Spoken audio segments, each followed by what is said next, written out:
Hello everyone, সবাই কেমন আছো? আশা করি সবাই ভালো আছো। আমিও খুব ভালো আছি। তো দেখো, আমি আজকে খুব সকাল সকাল রান্না করে নিয়েছি, যেহেতু আমার শাশুড়ি মা বাড়িতে নেই, আজকে আসবে। দুদিন হলো আমার শাশুড়ি মা বাবার বাড়ি গেছে, মানে শাশুড়ি মায়ের বাবার বাড়ি। তো আজকে আসার কথা। তো আমি জানি মা আসলে পরে আমাকে রান্না করতে দিবে না, বলবে তোকে করতে হবে না, আমিই করব। তো যদিও দুদিন ছিল না, আমার অতটা কষ্ট হয়নি, কারণ আমার শ্বশুরমশাই খুব হেল্পফুল মানুষ, মানে আমাকে টুকিটাকি কাজ করে দিচ্ছে বারবার। যেমন সবজিটা কেটে দেওয়া, শাকটা কেটে দেওয়া, শাকটা ধুয়ে দেওয়া, বলবে দে আমি করে দিই। মাছটাকে বেছে দেওয়া, মানে ওই সব করে দেয় টুকিটাকি কাজ। তার জন্য আমার অতটা কষ্ট হয় না এখানে এসে রান্না করতে।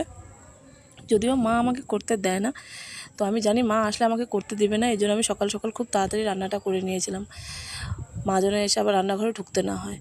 তো দেখো আমার কতবার মোছা হয়ে গেল গ্যাসটাকে, মানে আমি নিজেও জানি না কতবার মুছেছি। যখন ভিডিওটা আমি এডিট করি তখন আমি ভাবি যে এতবার গ্যাস মুছেছিলাম, মানে ওটাই যেটাই হোক।